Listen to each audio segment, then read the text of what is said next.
A2DRadio.com is proudly sponsored by Gibson Mayer LLC Certified Public Accountants. Gibson Mayer, located in Yardley, PA, is a leading accounting and business consulting firm with a proven track record of handling critical issues with expertise across many different industries, including construction, distribution, hospitality, manufacturing, real estate, service trades, merchandising, professional services, and professional athletes. Give them a call at 215-369-3300. That's 215-369.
Hi, folks. Bob Mannery here. You're listening to A2D Radio, real sports talk radio for the fans, by the fans, no agenda.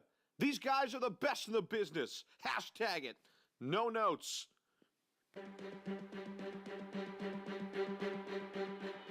Everybody, I'm Ted DiBiase, the $1 Million Man, and everybody's got a prize for lazy booking. Hey, this is your Olympic hero, Kurt Angle, and you're listening to Lazy Booking. No, it's true. It's damn true. Ho! Hey, folks, I'm WWE Hall of Famer Hacksaw Jim Duggan, and if you want to know what's going on in wrestling, check out Lazy Bookings. Ho!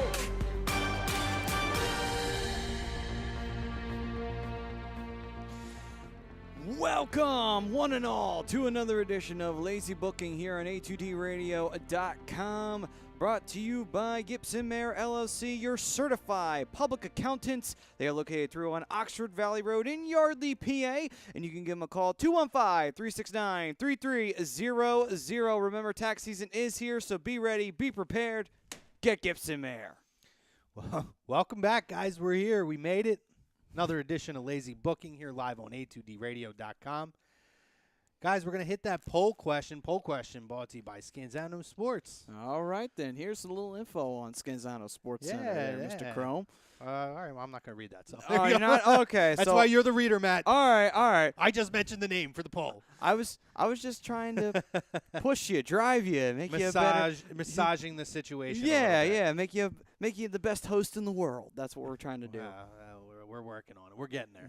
But poll question brought to you by ScanzanoSports.com. After Raw and after seeing John Cena's promo this week, are you excited about Undertaker and John Cena?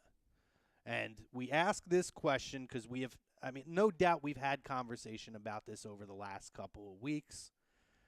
But he gave a hell of a promo on Raw. And I know how I feel about it. I know what I've seen in regards to some of the other things or the fan response, and there seems to have been at least a little bit of a sway. So I'm going to be interested. Guys, join us on Facebook. Join us on YouTube. If you're on Periscope, thank you for joining us there as well. But, yeah, so we're going to cover Fastlane tonight. We're going to cover Raw and Smackdown. We are on the road to WrestleMania. And I think now that we talked last week about getting past that hurdle of Fastlane, things seem to be unfolding very quickly. A couple other news points we have to talk about. Obviously, the Jeff Hardy situation, the Fabulous Moolah situation that's been going down. So let's jump into Fastlane. All right, then. And we won't spend too much time on Fastlane because there's just so much to talk about now that we're building towards. Lord knows Smackdown didn't. So I'll just cover brief my perspective. Bright spots, Charlotte and Ruby Riott I thought was great. Thought Ruby Riott looked really good, and I think, in that spot, that's a tall order for her. She's still a relative newcomer, and to be put in that spot with Charlotte, she had a lot of offense in that match too with Charlotte, and we always say the wins and losses aren't the most important thing. You can still get over in a loss, and I felt like that was huge for Ruby Riott. To be fair, yeah, and that's true. I mean, and Charlotte definitely made her look really good in that match, and she made Charlotte look just as well in that match as well. And she's one of those, I forget her name on the independent scene, but, I'd seen her wrestle. She was more than talented enough. She had wrestled in Chikara. She had wrestled all over the independent circuit.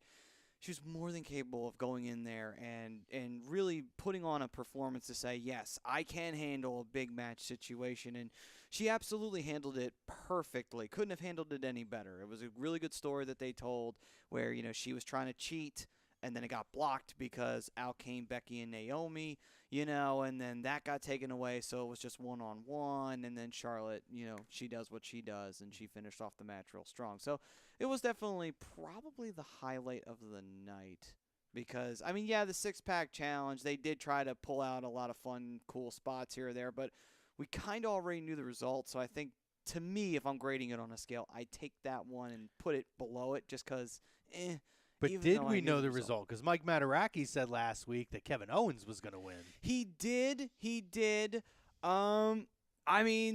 But his reasoning for it wasn't too far flung. It wasn't something that was completely out of left field.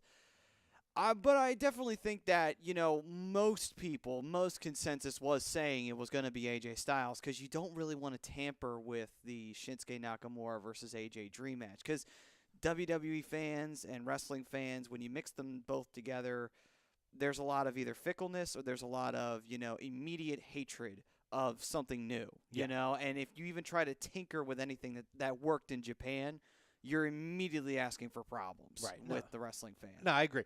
The one thing, just to wrap up that Charlotte Ruby Riott thing with a bow, obviously we had Asuka come out at the end, and we'll talk about that, so I'm not going to get into that now. But what I was encouraged about is Ruby proved that she could be another female main event potential contender and put on a good program. So the future is bright for SmackDown, especially if Asuka is going to be fully moving to SmackDown. The future is bright. She should be. So I thought it was good. But I actually really enjoyed the six-pack challenge. It gave me everything that I expected. Did I know the result? Sure. Did I care that I knew the result? No, because what it did was it was all the side stories that you started to see. And what I had talked about last week was what I expected to see happen. And it was that cluttered main event picture that's been so packed. Condensed. And, pun intended. Over the last 6 months, they managed to create the sub-stories to kind of unfold it and break it apart. To now put us into the WrestleMania build. And now you bring up a great point because now you're starting to see where it's looking like this is going to fill out for the Smackdown portion of the card where, you have the tag titles and all that stuff too that you got to address. But at the same time, though, it's looking like it's going to be a Zayn-Owens match come WrestleMania time. If not, then it's definitely going to be Zayn and Owens, something involving Shane McMahon because of what happened there. Probably going to be a triple threat. Probably something like that. Unless they have like a mystery partner for Shane or something of that nature. I don't know. Maybe Daniel Bryan's a special guest referee. I think it's safe to say Daniel Bryan's not going to be competing in the ring. Well, since he's not, though, one thing you can do is this. You can have Shane McMahon put up his commissionership for SmackDown and say, okay, fine, you two want to get at me in the worst way? I'll even put up my commissionership, and we'll see who walks out with the win. I know it sounds kind of crazy, but at the same time, wouldn't it be kind of fun to see Kevin Owens and Sami Zayn try to flex their creative muscles on SmackDown? It would be entertaining. It would be something I'd look forward to watch on Tuesday night as compared to watching, same shit, different day style that they've been going on. Yeah, no, I agree with that. I'm going to be interested to see the direction that it starts to take. One thing I will say in regards to AJ and Nakamura, they didn't get it wrong. They got it right. No tampering with it. No throwing Cena in as a triple threat. That was the one thought that I had in the back of my mind. Like, I don't agree with it, but I could see some twist happening because that's the big program. He's part of the dream match, getting all three of them in the ring at the same time. That would be how you would WWE they program. They didn't do it in the main event. Oh, they did it in the mid card though. Well, they did it in the mid card, and we're definitely going to get into that momentarily. Yeah. People are already chiming in on Facebook and YouTube, so we're going to jump into those momentarily. All right, then. But I did want to ask before we move on from Fastlane. How did you feel about the whole program with the Bludgeoning Brothers? I enjoyed, again, I thought what was interesting about the tag title match was they emphasized that, even just with the commentary, that, the New Day's going with the high-flying team, trying to take a different approach to the Usos. Fighting fire with fire and having like the speedsters, high flyers.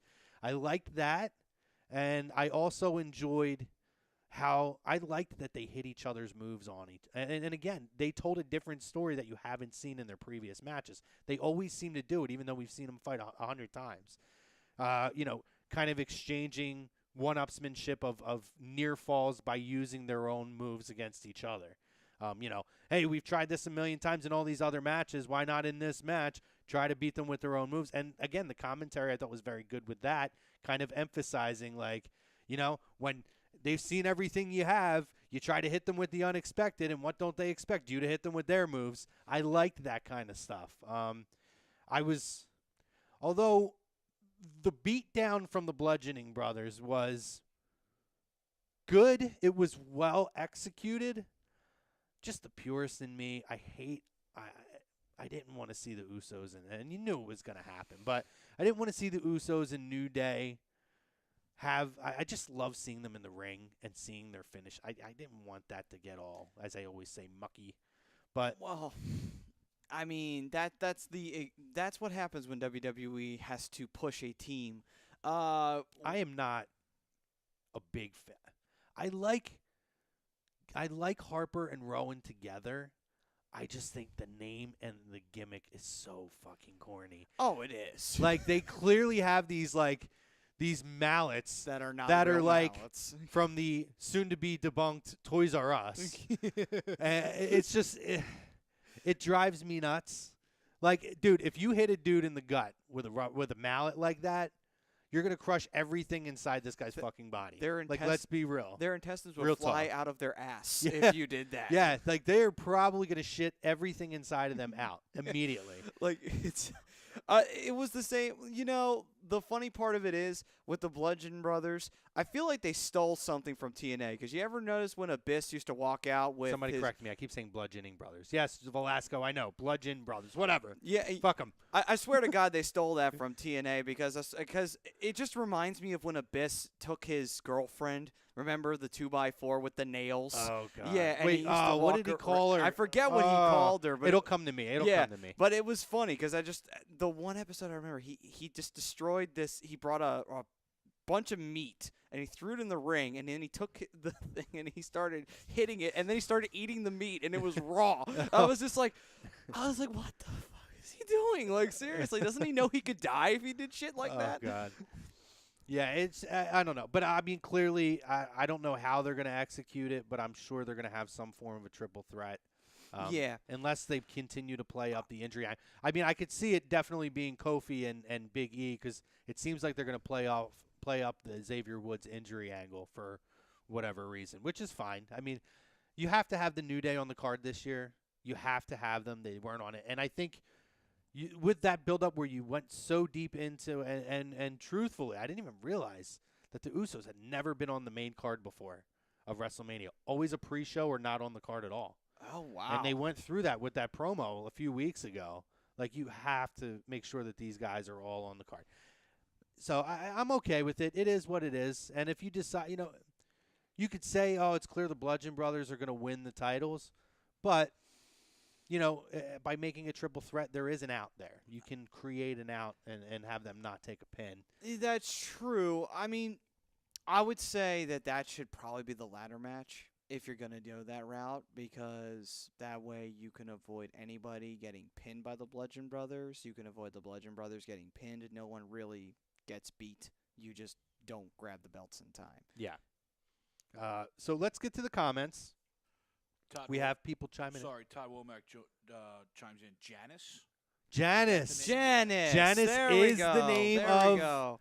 and he's still, when he does the character, so if you don't follow Impact Wrestling or are not super familiar with Abyss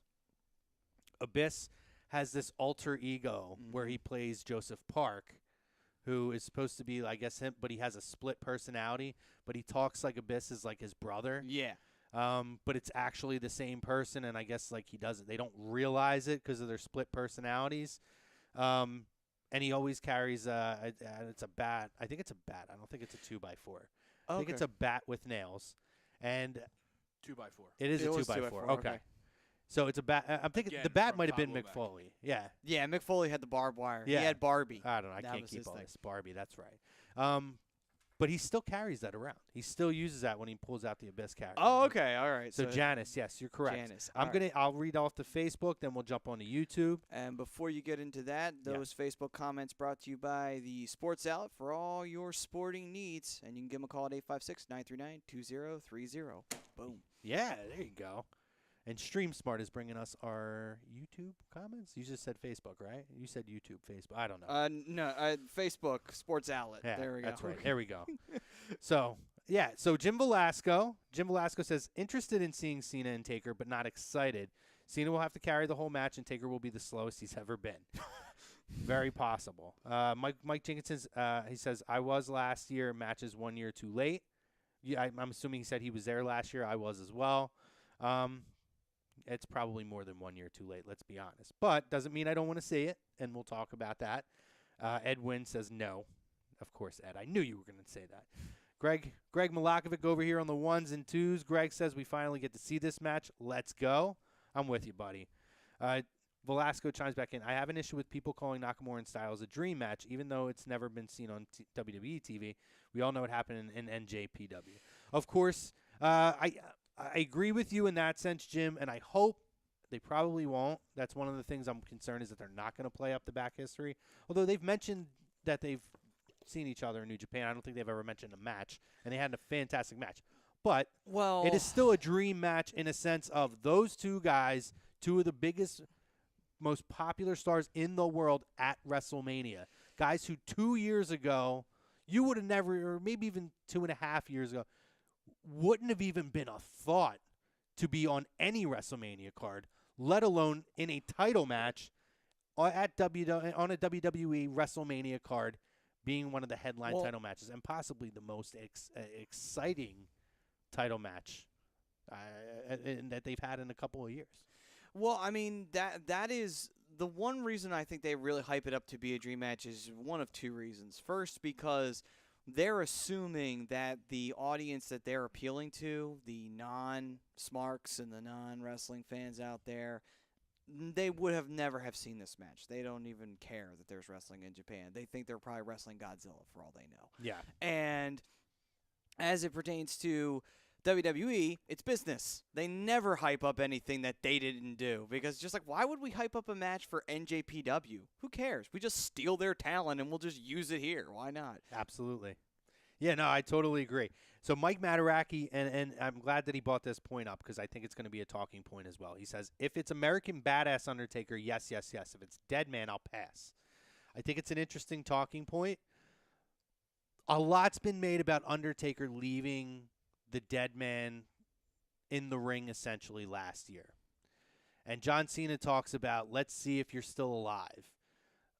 Surprisingly, it would not surprise me if he came out as, the American Badass or just a biker. Maybe he doesn't go by the American Badass moniker. Here's the thing, though.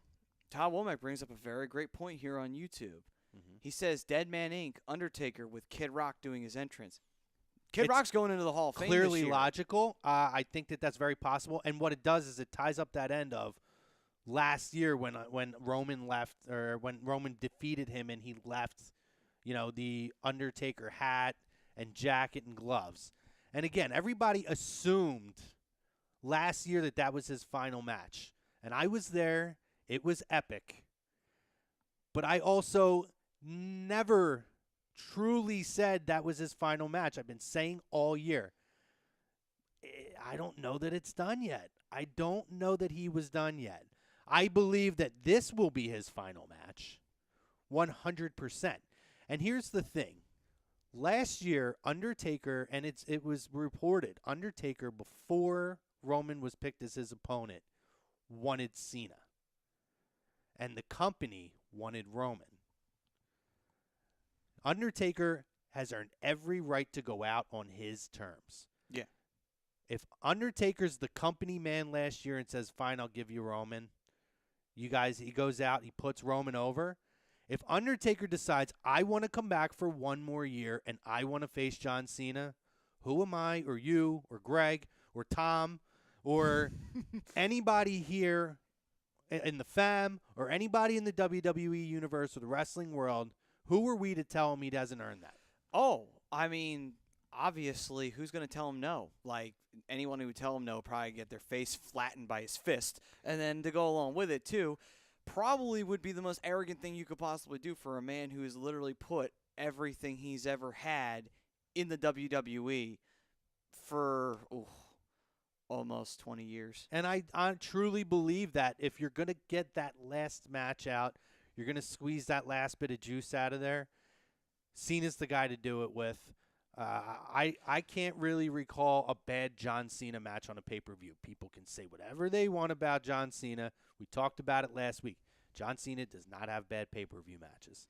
He's never had bad pay-per-view matches, and I don't expect it to start now. Well, it's going to be interesting because he's not faced The Undertaker since 2000, and it actually isn't 2003 when Cena was the up-and-coming rapper and he fought The Undertaker at Vengeance. Right.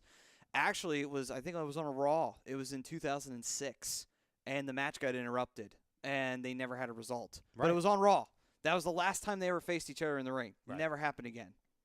Bill Casey says, well, actually, Lazy Booking, our Facebook page, says, we are live, bitches. Damn right we are. Damn right. Yeah. We got here. Ralph Delavecchia says, March Madness is going on. You guys know that, right? Ha, nah, I'm just kidding.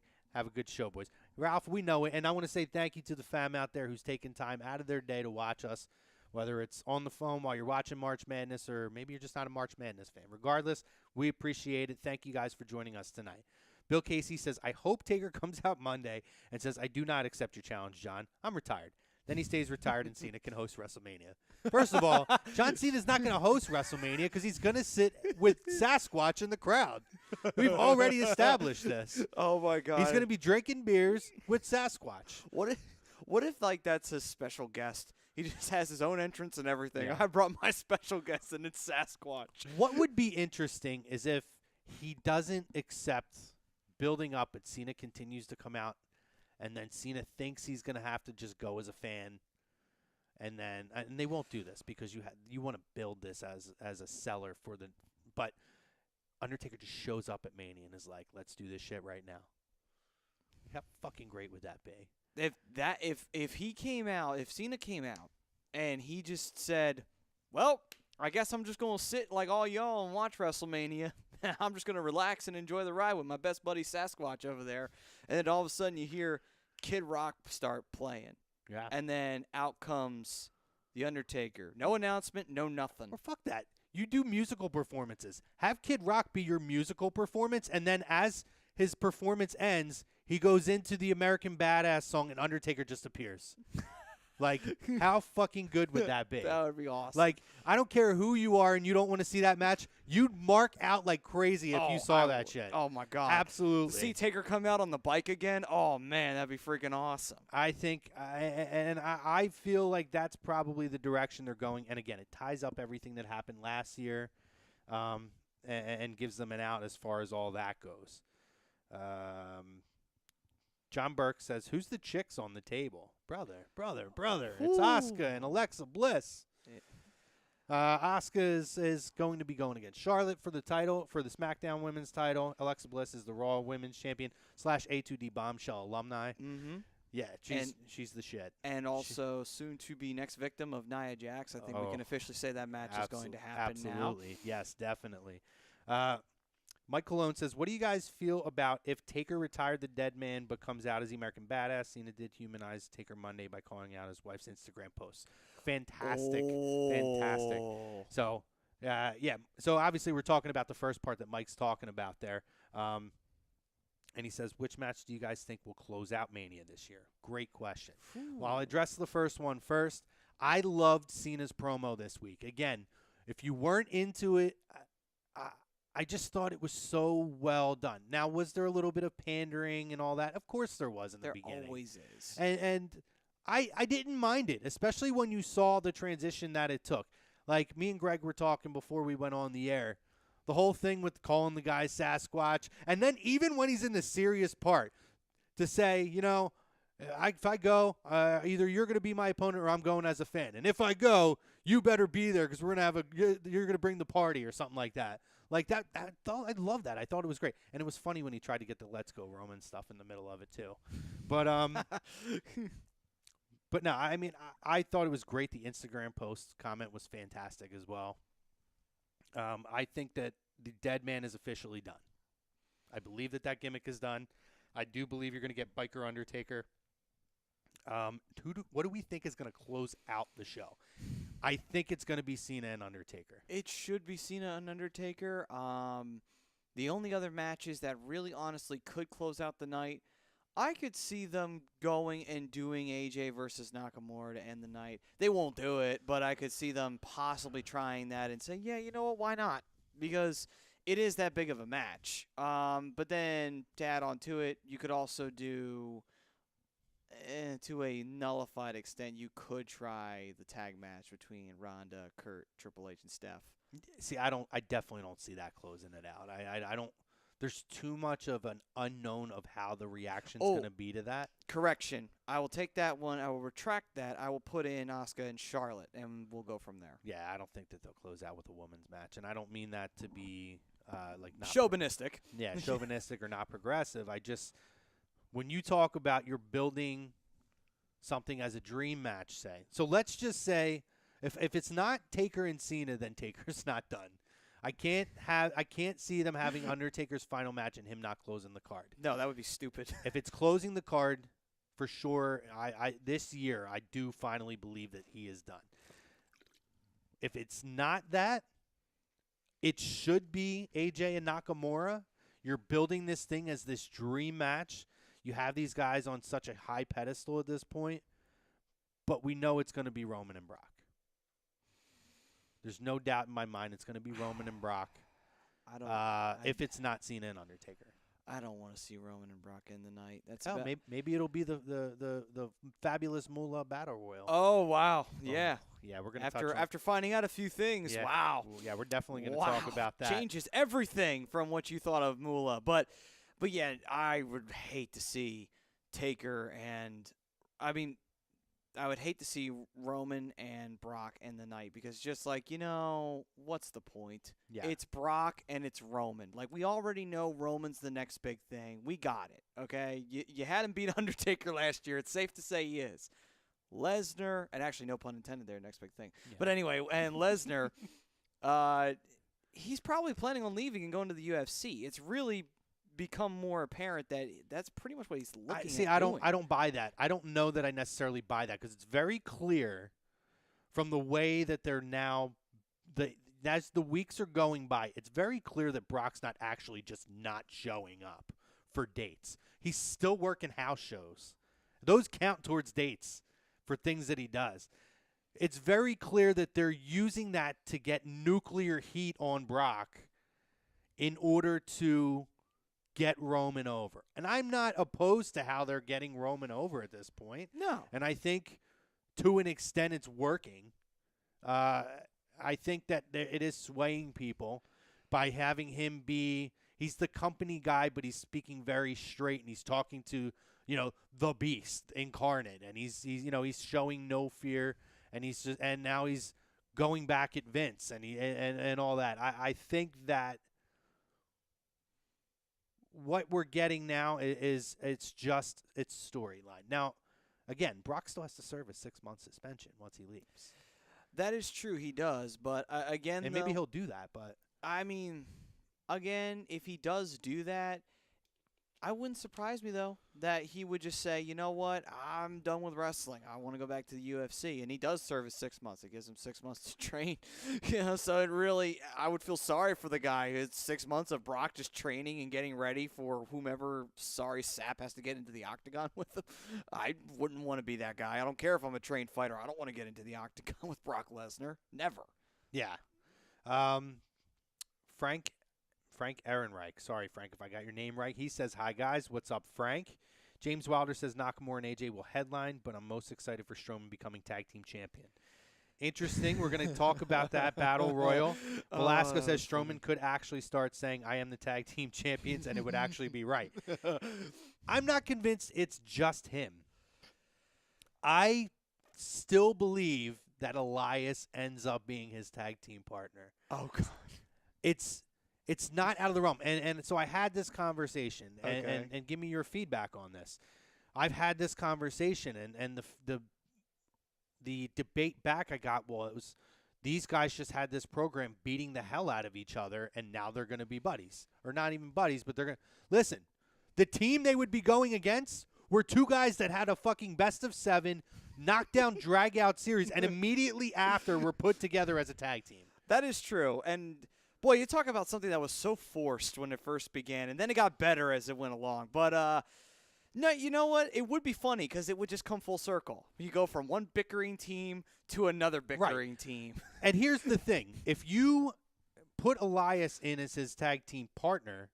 When the time comes to drop the belts, you have protection for Braun because Elias is the guy that takes the pin. Yeah, and you know what the funny part is, too, is that you can always have – I could just imagine the funny little things that they'll probably have them do. Like, think about it.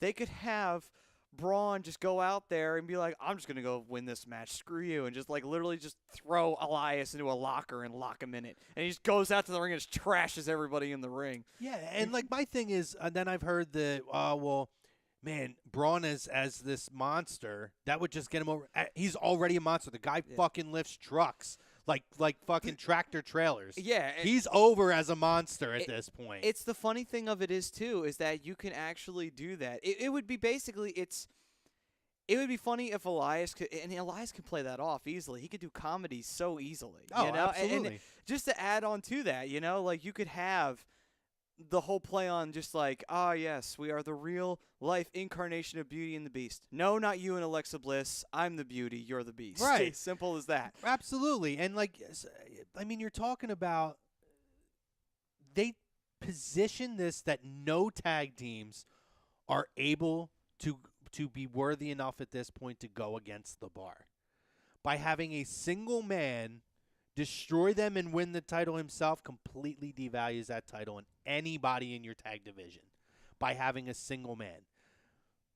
You can have that single man, throw Elias with him, and then it takes that factor out. And that's what my major concern would be, because then now I don't care.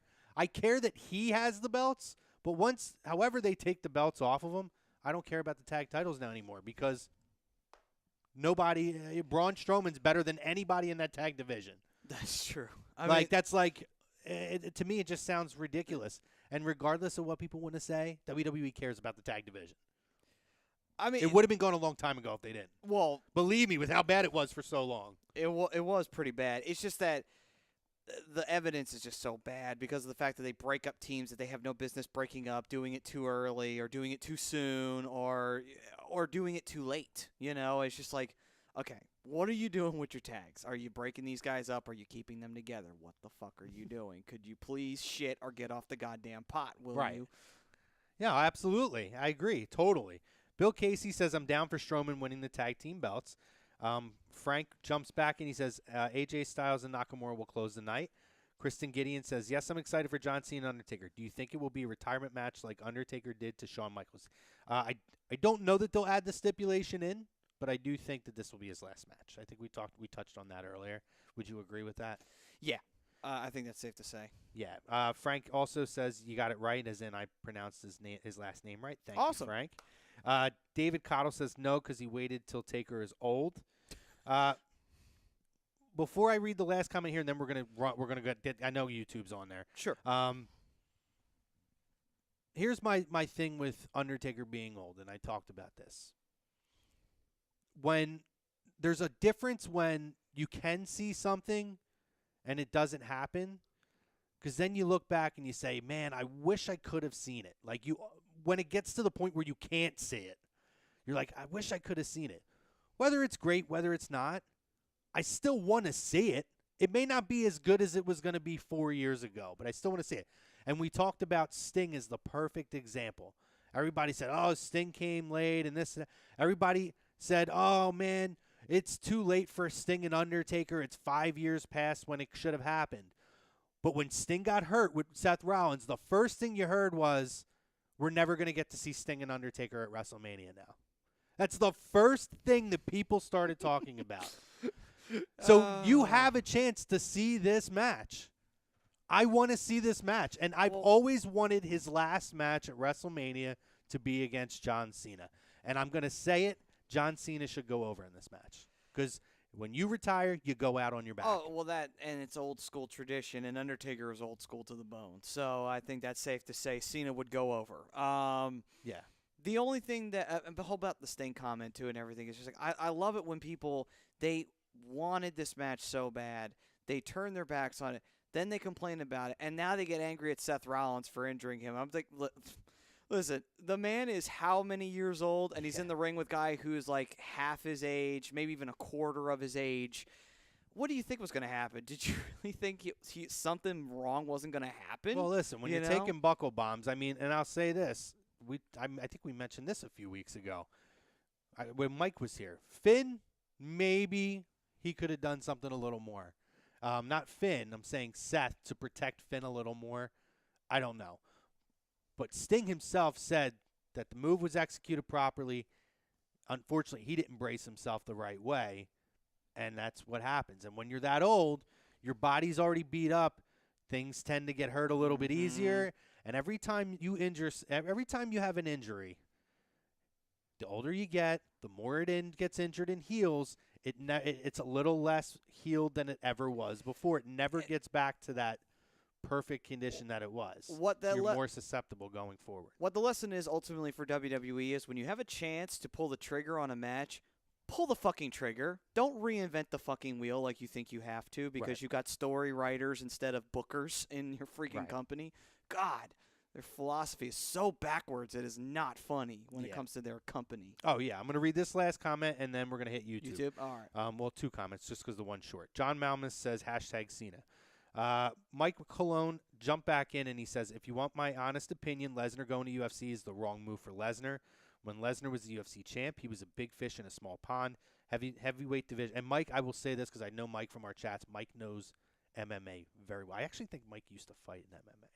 Not professionally, but I'm pretty sure that Mike has experience fighting in MMA. He says the heavyweight division wasn't as good as it is today. Without testing positive, I don't see Lesnar beating anyone in the top 10. The only true money fight to make for Lesnar was John Jones.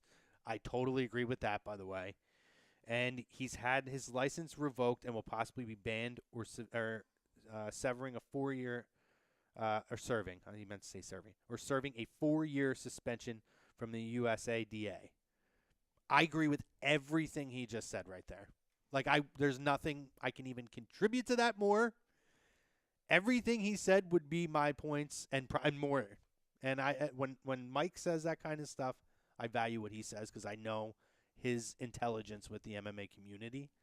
So I couldn't agree more. I don't know how you feel. And at this age, why, Brock? You make enough money to sit on your ass for the majority of the year. I know the guy loves money. And he lives in Saskatchewan in some fucking log cabin with nothing around him. So he's probably got a Scrooge McDuck vault that he's fucking swimming in money. He probably bathes in it too. With his fucking 50-year-old wife who still looks like she's 40. Sable. Good for him. But yeah, no. Let's hit YouTube. All but right. I agree with Mike there. I think that's the wrong move for Brock at this point. I think, to me, that ship is sailed. All right. Well. But you never know with Brock. No, you never do know with Brock. You never know what he's planning on doing. And on to YouTube, and that is brought to you by none other than Skins Island Sports Center, who brought us the poll question as well. And you can give them a call at 856-889-3434. And now, on to the YouTube comments. Tom Womack earlier saying Dead Man Inc., Undertaker, with Kid Rock doing his entrance. David Rosca, of course, chiming in as always. What's up, boys? What up, David? And he also says, I'm ready for WrestleMania 34 to see Undertaker versus John Cena. And again, I will give Rosca credit, man. No Mandy Rose mention in any one of those comments. Oh, I'm sure we get down here, it'll be there. It'll be there, but you know what? I'm still surprised he did not open with that. On to Todd Womack. What's good, David? Got the hashtags ready. Okay, awesome.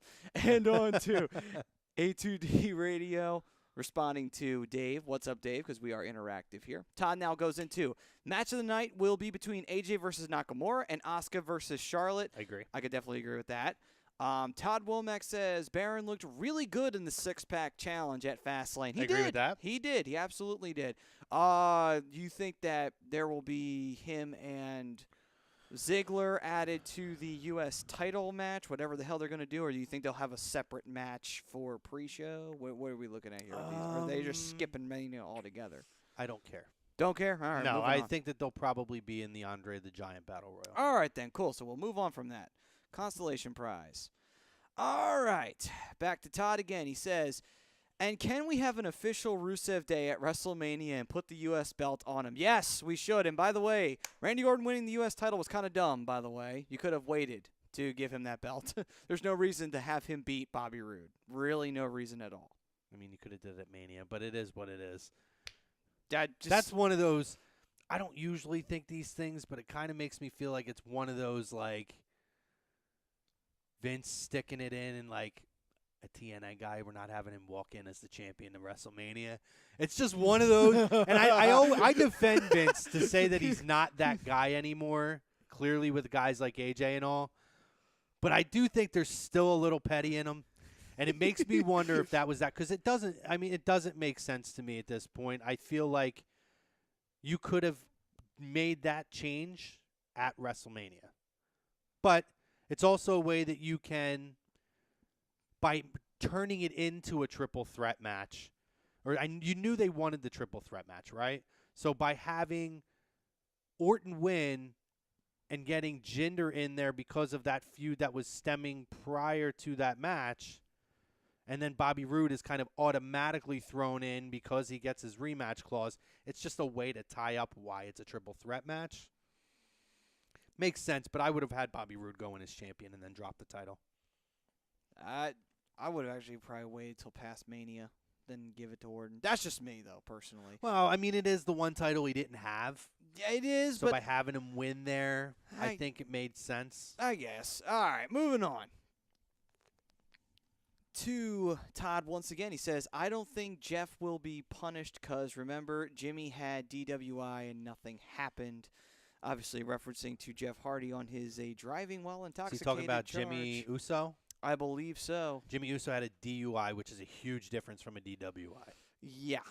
DUI is you could be impaired from something, and it could be intentional. It could be smoking a blunt. It could be you're on a medication. You're driving on a medication. You shouldn't be if you had a surgery. DWI is you are intoxicated and fucked up. You are driving drunk. That's a huge difference. Yeah, then this isn't the first time Jeff's gotten himself in this kind of trouble. It probably won't be the last, sadly. Right. I hope for his sake it works out for him, but we'll see.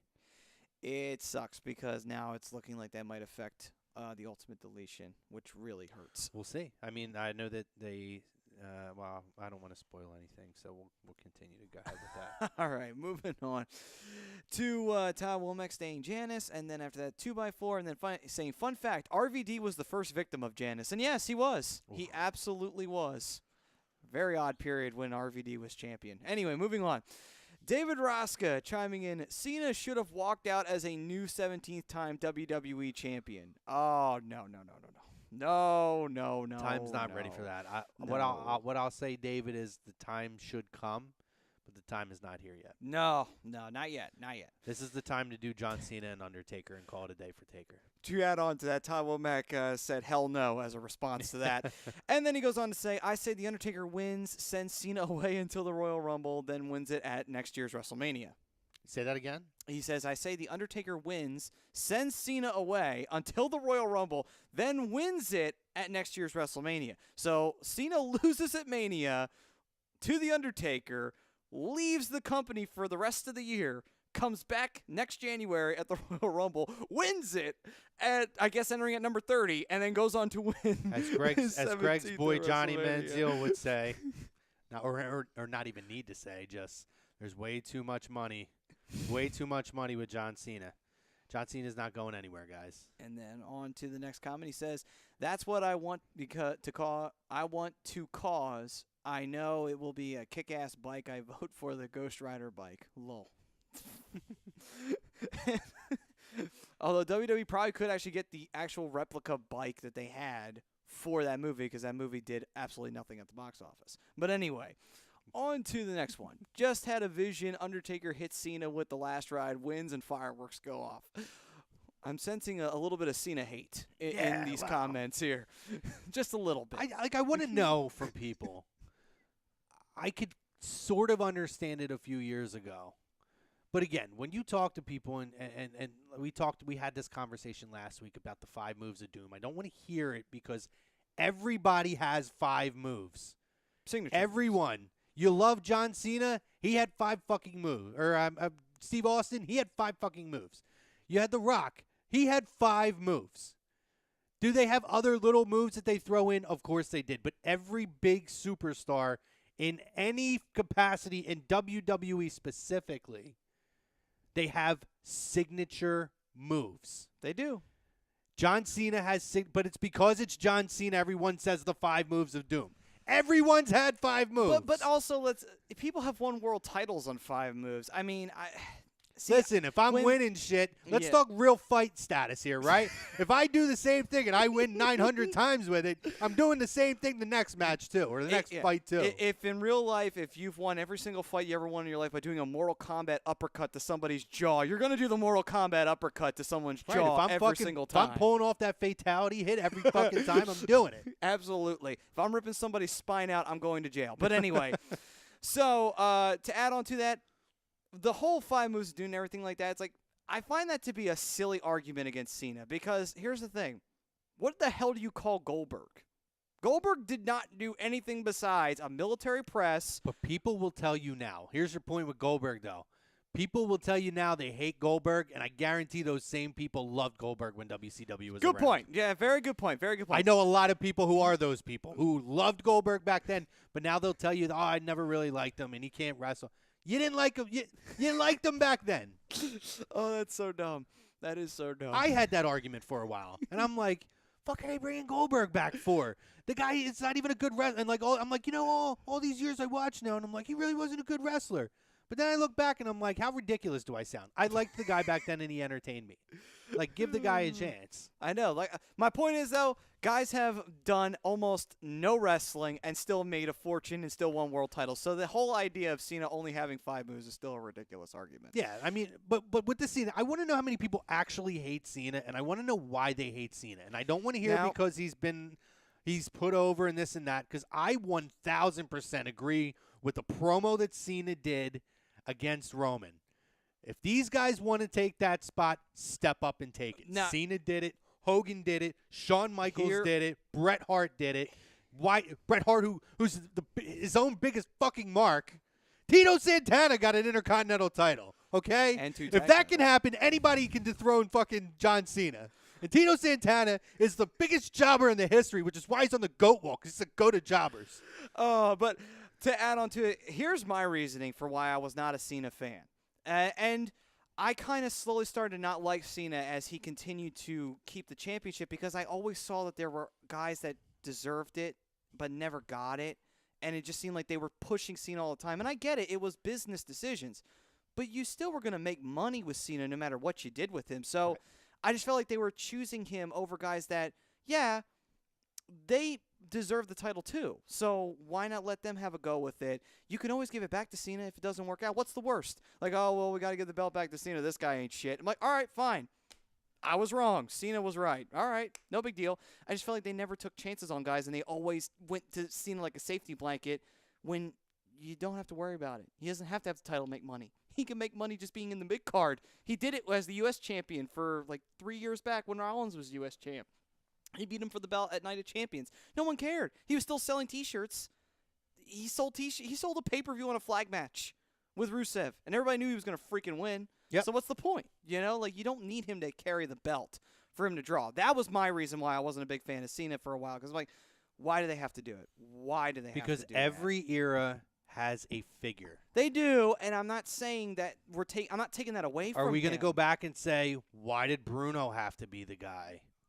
Oh, no. Why did Hogan have to be the guy? In WCW and NW, why did Flair have to be the guy?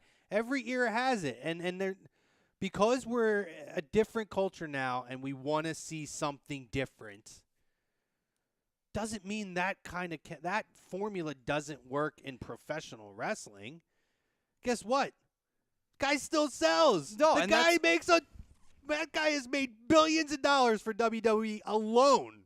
No, and that's why I was saying, like, that's my point, though. Yeah. Like, he could sell anywhere on the card. He doesn't necessarily need to even be in the main event. And I felt like it was more of a WWE hatred, I guess, now looking back on it, than booking decisions, more than a Cena hatred of just like, God damn it. They constantly push him. They bury this guy, and it's not him that's burying it. It's WWE that's doing it, and that's not right, but it's business, and that's how it works with WWE. They don't give a shit. So that's how they are. I like Cena. I think he's earned everything he has in that and some. I'm not saying he hasn't. I know saying you're he not. hasn't. That's for the other people who say that he hasn't earned anything. Yeah. He's had it handed to him. That guy works harder than fucking anybody. I don't think Ric Flair says that just to say it. Yeah. Ric Flair says that dude works harder than anybody I've ever seen. Every person who's ever talked about John Cena says they've never seen somebody work harder and keep up the schedule that he has, even before he started taking a little bit of time off now, which again is well-deserved. John Cena has always been the hardest working guy. Watch his was it the John Cena Experience documentary they did when he signed like how many thousands of autographs before like a fucking appearance. He sat there and they had stacks upon stacks because the company said we need you to go and sign these so we can go sell these. And without missing a beat.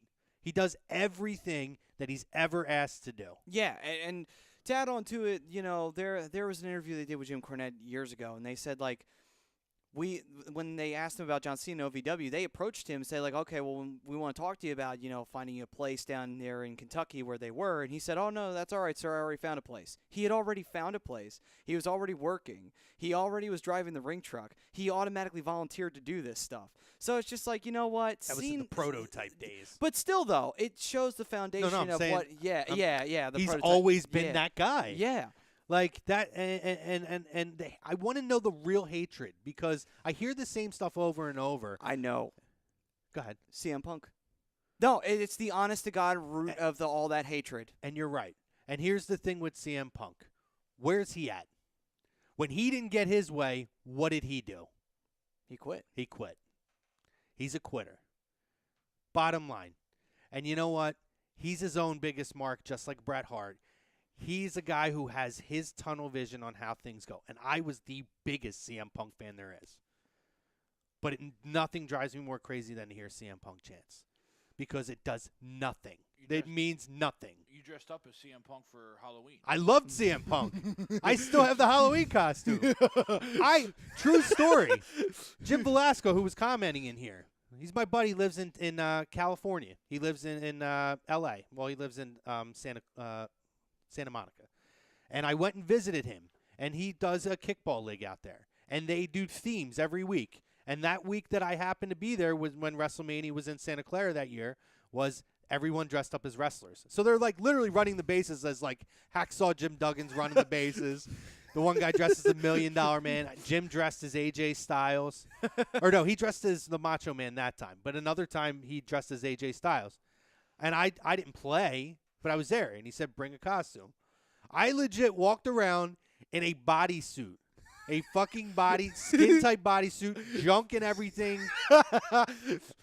And after that game, we went to bars after that. And I walked around Santa Monica in a CM Punk skin-tight bodysuit, carrying a toy title belt with a fucking shirt on. And you know what? I got a lot of great attention for that day. So you got some CM Punk groupies? I guess so. Listen. Hey, there's a lot of them at those WWE shows. Just saying. But he showed his true colors of who he is when he doesn't get things to go his way, and that's the thing. I look at somebody like Cena who's totally different. Cena was asked to do something. Cena did it for the better of the company. Yeah. You work for a company, guys. It's a freaking publicly traded company. There is an expectation. You can't have everything your way. And you're absolutely right. I think that was really what buried Cena. He was kind of tweening, but I think that CM Punk buried Cena.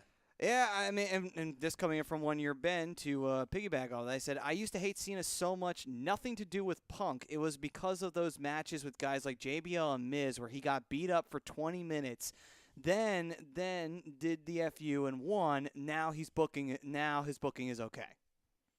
Yeah, I mean, he's putting a lot of guys over now. And I can understand that, the Super Cena thing. I get that. That's a valid argument to me. For me, I don't see it as a reason to hate the guy. Again, for me, I would say that's the company. But that being said, How many times did Hogan get the shit kicked out of him? Ric Flair is notorious for getting his ass kicked through almost every single match for like 80% of the match. So again, true. like if you look at the history of the business and look at all these guys that we love, really look at who these guys are and those the formulas that were building these guys. Flair, people loved he got his ass kicked, but he still came out and won matches. Well, even more recently, The Rock. How many times did The Rock come out and get the living crap kicked out of him, and he always managed to win? That was Dwayne. The funniest part With his 5 moves. Yeah. And the funniest part, Samoan drop, spine buster, people's elbow, rock bottom, and the sharpshooter. And every once in a while, he'd pull out that DDT. That would that would come out of nowhere. Yeah, he'd pull out that DDT. He would do that. But what was it? Oh, and don't forget, he would do the 30 unprotected chair shots to Mick Foley's head. But that's a different story. Yeah. But yeah, that it's true. It was a constant formula that they've been running through. You look at the body of work; it is a common trend with all main event superstars. It's just it's him. For whatever reason, people think he's polarizing. I actually think he's like one of the most like decent human beings, and from what I've heard, one of the most approachable ones. But people, for whatever reason, hate him and hate the fact that he's been successful in everything that's made every other guy that they love successful. That's the way I look at it. Again, I think it's also because of the era we live in. You know, the You're era right. we live in, there's just that hate. I think Cena will go down in history as a guy who will have a chapter in the wrestling lineage named after him, the most hated babyface that ever stepped into the ring. You're right. And I think, too, when you bring up the CM Punk point, I think people who didn't watch wrestling saw CM Punk, heard about this guy, maybe people who it wasn't their vibe, and it brought a new crowd in because they always said CM Punk was more of a niche kind of guy. On the contrary to what some people want to say, he has a very niche following. To this day, people fucking follow this guy like he's Jesus. And I'm not even exaggerating. If you say anything bad, warranted or not, about him on Twitter, you will get 85 responses to your tweet within 15 minutes. I've been there. I've had it happen. I'm telling you. And these people follow this guy like he is a god. And it's insane to me. It's like creepy status almost. Well, it's kind of weird. It's actually kind of art reflecting life because he did have that whole cult thing he did. It for a really period of turned into time. that. Because he actually looked like Jesus, too, at one point. Only difference is Jesus, I don't think, had tattoos, but still, he literally was doing the whole straight edge society thing, and he looked like Jesus. That's so weird. Absolutely. And what I'll say about him, what I'll say about Cena, or CM Punk, as time has passed, I do hope for success for him in MMA. I don't think it's going to happen. I do hope that he can find some sort of success. Go ahead, hit them YouTube comments. All right, so next up, saying Braun and Elias concert at WrestleMania. Oh, that would be awesome if they did do a Braun and Elias concert. I'm always down for one of those. Brock Lesnar is a idiot person. Finn Balor, new Intercontinental Champion. Okay, I think Finn is probably, that would be my pick right now. As of now, the way I'm seeing it booked. Yeah, it would have to be. Next up, Todd Womack saying, no hate towards Cena. We had our sad moment with The Undertaker. Time to get a happy moment. Ah, okay. I see what it was. That's not really how wrestling works, but okay. On to... I feel like at this point it's fair to say, and you guys can correct me if I'm wrong out there in the fam, I feel like it's fair to say that for the most part, the Cena sucks chants have become the new Kurt Angle you suck chants. Yeah. I do feel like it's more out of respect, and I'll tell you this. I was outside of I went to SummerSlam. We were outside waiting to go in, and there was the Let's Go Cena, Cena sucks chants going. And some people around were doing it, and then when they stopped, they said he actually, like, I literally hear this conversation, and like other people were chiming in saying, he actually doesn't suck now. We just do it because it's fun. Like, that's what it's become now. Like, people to the point where I forget who said it, talking about he's booked better now. Oh, I believe that was 1 year Ben who said now his booking is okay. Right, and that's fair. I mean, I've heard that at different events that I've been to. Yeah, again nowadays. Yeah, and I hated Cena. I will be the first one. I was a huge Cena hater back in the day, but I've grown up. I realized, you know what? Look at it from a business side. Yeah. That's why it is the way it was. Yeah. If anything, you don't hate Cena. You hated WWE and the way they booked back then. Yeah. You know, that is really what you hated, not John Cena. Yeah. Can't blame a guy for being at the right place, right time. You can blame the company for their shitty decisions on the booking side. Well, listen, at that time, the company was going through a transition, and as happens in every era, they needed somebody to step up, and he stepped up in spades. I know we're pushing on time at this point. We are. So, what time is it? It's 9:23. Yeah, we're getting close. I do want to make sure we at least talk about the Battle Royal. So we're going to go through a few more comments. I want to get into the whole Moolah thing. Of course. I just want to make sure we get that in because we there's are just- off at 9:40. Just 2 more comments for the YouTube, and then that'll be it. Yeah. Todd says, Cena has put in that work, just wish he had more rivalries. I would agree. He has not had his fair shake at too many rivals that have been legitimate. There's been a lot of guys they just threw in for one-offs a lot of Randy times. Orton, CM CM Punk. Punk, I would venture to say Dwayne Johnson. The Rock, but that's 3. I mean, he hasn't Hogan had Andre Macho and Man. Savage. If Yeah. you want to count like WCW ones, but did he have any long-term rivalries? Besides Sting, maybe? and that's pretty much it because they never built up Goldberg like that. Flair. Oh, and Flair, yeah. Right. Flair had Hogan, Dusty, Sting, Steamboat. That's his That's primary true. When you rivalries. do look at that, there's a lot of them only had 3 or 4 major rivalries. Yeah, even in the Attitude Era, Rock and Austin were each other, and then Undertaker. and Mick Triple H. Foley and Triple H. That's it. That's pretty much it. And that was just I mean, there's other guys you could throw was- in, but you're talking about the major guys. yeah. That they did have a very limited set. Oh, Todd said Edge. That's right, Edge. Edge, yeah. Edge counts. That's yeah. 4. So pretty much everybody's had 4.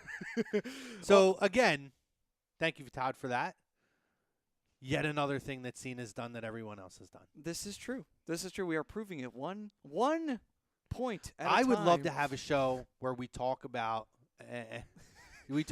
Cena's career like in depth, and I would love to hear what people think is his greatest rivalry. And I think after WrestleMania, we'll make that a poll question, and we'll go through not a full retrospect to Cena's career, but we'll talk about his greatest rivalries and see what people think. Because regardless of and Punk too, so that's 5. Oh yeah, Punk as well. That's 5 right there. Yeah. Fuck, he's had he's had more than Hogan.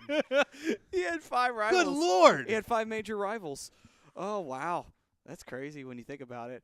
And then finally he said, Todd, the reason for CM Punk popularity is because he was a New Age Stone Cold. I don't know if that's fair to call him Stone Cold just because of the straight edge thing. But not only that, too, he wasn't really allowed. Yeah, he had creative freedom, but I don't think he was ever really allowed to go too far. Right. He was always pulled back. Austin could go as far as he wanted, and he would go pretty far. Frank added in Terry Funk. I left Terry Funk off. And the reason I did is because he did have a great program with Funk, but I wouldn't consider that a rivalry. He did. The crazy that I Quit match was insane. Was that Right. that was a But crazy there wasn't matchup. much that ever came after that. No, there really wasn't because Terry was kind of semi-retired. That was what the story was. Well, he retired 17 times. So. Yeah, I know, He but retired more times than Cena has titles. that was the angle they were running at that time. But if I was, I mean, he agreed with all the other ones we put in. If I was to sit and say, I just can't throw Funk in there. It's just me, maybe. And if you do, that's cool. You know, I don't knock people who put him in there. But for me, I looked at that as more of like, it's like when you talk about people like, when you think of, go ahead. Dusty. I said Dusty. Oh, you did? Oh, Yeah. I'm sorry. Yeah. I didn't hear that. My bad. You go on Jesus with your point. I'm just going to go sit in the corner and thought about what I just did. That was terrible. Sinsuti just shitting all over me right now. Yeah, that was my bad. My bad. Speaking of shitting on, Oh, okay. let's talk about the Fabulous Moolah Battle Royal, or what no longer is the Fabulous Moolah Battle Royal. So this was a really interesting thing. Hold on. Rashawn Madry says he needed a platform to make a showcase in WrestleMania. I don't think match against Taker is not the best choice. So you do like it or you don't? Let me know, Rashawn. For me, I think the WWE made the right call here when we talk about this Moolah thing. So if you haven't heard, WWE put this big video package. Hey, we're going to pay tribute to the fabulous Moolah. We're going to have the first ever, because it's the year of first evers, we're going to have the first ever women's WrestleMania Battle Royal. We're going to call it the Fabulous Moolah Memorial Battle Royal. That shit did not go over very well. Nope. Oh, boy. Instantaneously, social media absolutely went nuts to the point where they were tweeting Snickers, who's one of the big sponsors, that they need to do something about the situation that was going on. Yeah, I mean, the stories have come out, and a lot of people didn't even know about a lot of this. Moolah with sex trafficking. So apparently Moolah, everybody knows Moolah held the title for the better part of almost 30 years. Never put people over. People like Wendy Richter and Leilani Kai, unfortunately, who could have been and for a lot, there's still big names in women's wrestling in the history, but could have been bigger names. Could have been on that level of a Moolah or Mae Young, but Moolah would never let that happen. But you heard the stories about sex trafficking, women that she was training at her compound or facility, sending them basically to have sex with people for money, taking their cuts of the matches that they worked. She was a shitty human being. See that I'm more uncomfortable with that than not putting people over, because that's just something people do. Some people are just shitbags that way. Right. But that's terrible. To hear that from somebody that we idolized for years and we held up as this is an icon for women everywhere to look up to and aspire to be the next Fabulous Moolah, to be the next revolution for women's wrestling. And the sad part of it is, I think a lot of the women wrestlers who are currently in WWE, I don't know if that many knew.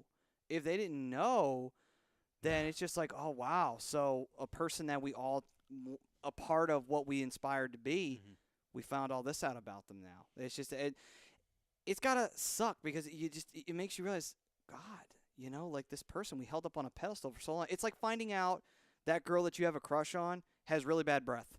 And she just breathes all over you, like, oh, God, no, get the hell away from me. I don't want to touch you. Get away from me. I mean, if she's that hot, I'll throw a fucking mint in her mouth and call it a day.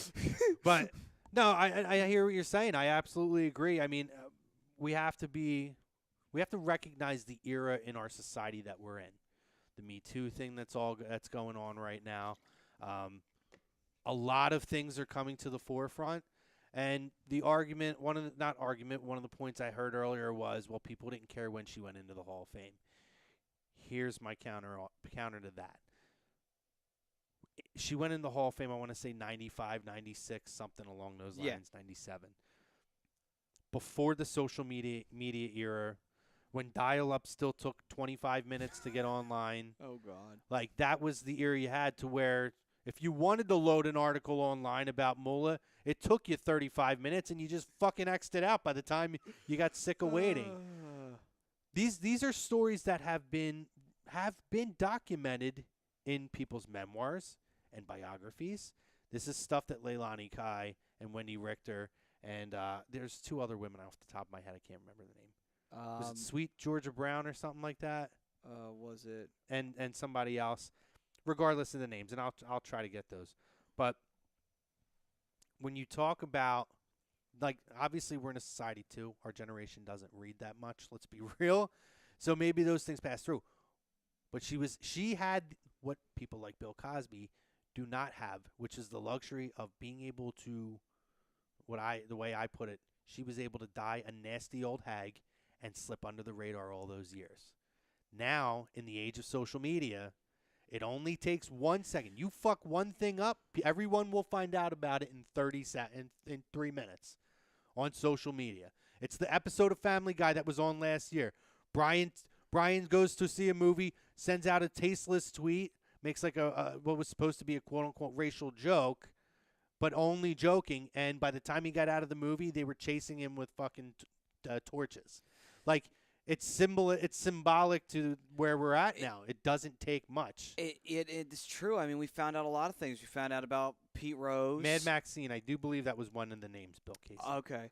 We found out about Pete Rose in the baseball world, and he was going to go into the Phillies Hall of Fame, and literally all that dropped, and then you find out things about Pete that you're like, what? You're just like, really? He did all that? And then switched it with Darren Dalton just 24 hours later because of that.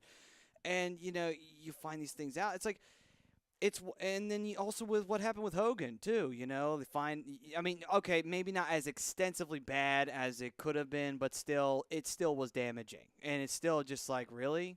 You know, you're really going to do that? Again, 2006, that happened. Yeah. In the age of social media and high-speed internet, one website posted on there, and it's viral within an hour. Oh, absolutely. So, I mean, that's the era we're in now. And I think they made the right choice. Where I think they missed the boat here, so they just changed it. They dropped their name and just called it the WrestleMania Women's Battle Royal. This could have been an opportunity with all the uproar about China not getting in. Andre's the 8th wonder of the world. She's the 9th wonder of the world. You could have made this the China Memorial Battle Royal. And I know her backstory and how bad that is in some aspects. But there's a lot of forgiveness that's been given her, and she did try to reach out for the help. This was an opportunity for WWE to accommodate that situation. Well, what's to say that they don't, you know, do that, you know, next year? They've dropped the ball before, and then they correct themselves, usually a little late, but they usually correct themselves. And it's late. I'm looking at it as the firestorm that it is now. It could be a way to appease people and say, listen, you're right. Yada, yada, yada, correct a couple of wrongs, really. I mean, it's just a name. It's not a big deal. The match is going to be what it's going to be. Yeah, it just, again, though, it's a shame, really. You know, it's one of those things. You find something out about somebody you idolized or somebody that you thought was a really great person in history, and now forever you will know them as just that. Just a terrible person. But we hate John Cena, though. Yes, we hate Cena. But we hate John Cena in this era. The Cena hatred rules all. Remember that, though. It is what we define wrestling fans nowadays. I hope. Hey, listen. I hope to God we don't find out that John's sending Nikki out sex trafficking. He's sending him out for the Bella special. Greg's like, nope. I do hope that's happening. The Bella Greg will be looking that number. Yeah. All the guys here in the background are saying, I'll actually look for that line, that phone line. I can't imagine anybody not. I mean, just saying. Interesting question. Frank wants to know, are we going to see Sister Abigail in the Ultimate Deletion? I didn't even think of that. I don't know, because the Could person that they originally were going to have be Sister Abigail was released. So right. Was it Sage Beckett? Yeah, they she just got released her. Yeah. So I don't know about that now. I'd love to see them bring Rosemary in and make her from Impact. She'd be perfect. Oh, that would be awesome, because you dropped the ball the first time when you were going to bring in a female Wyatt. Now you have the ultimate opportunity. Well, instead they just turned Bray Wyatt into a female, which was nonsensical, and then it never happened because that was when they made Finn Balor Pumpkin Balor. Oh yeah, around Halloween. For No Mercy, and that match didn't happen because of Bray Wyatt. What was it? He got the flu or something like that, and they had to get AJ Styles. Yeah. Oh God! Thank God that happened. At least it showed WWE. You know what? This was gonna suck anyway, so let's not do it. Yeah. So we're going to get ready to wrap up here. Next week, we're going to continue to talk about the road to WrestleMania. We'll talk Owen, Zayn, and Shane next week. I know we didn't really get to it, but I want to spend a little bit of time on that. We'll talk a lot. Alexa and Nia as well. A couple things we didn't get to this week because some early things that we were figuring out.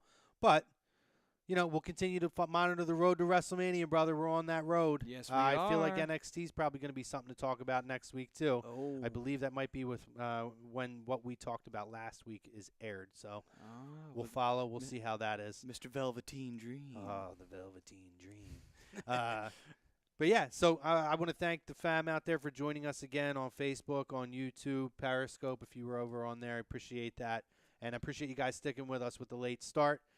Coming up next, you're going to have Hockey Happy Hour. All you hockey fans out there, this is the best hockey show in the business. So make sure you guys are tuning in. Matty's going to stay here. We got Brian and Mikey joining here, too. Matty, by the way, You definitively now have the best hair in the business because Mikey took it off. There's no doubt now. But Mikey became a dreamboat when he shaved it all off, or took it all off. But So, got the best hair in the business, best looking guy in the business. That's coming up next. There we go. There we go. All right. So this was Lazy Booking on A2DRadio.com, brought to you by Gibson Mayer LLC, your certified public accountants. They are located at 301 Oxford Valley Road in Yardley, PA. And you can give them a call at 215-369-3300. Remember, tax season is here, so be ready, be prepared. Get Gibson Mayer. thanks for joining us, guys. We'll see you next week. Smell you later.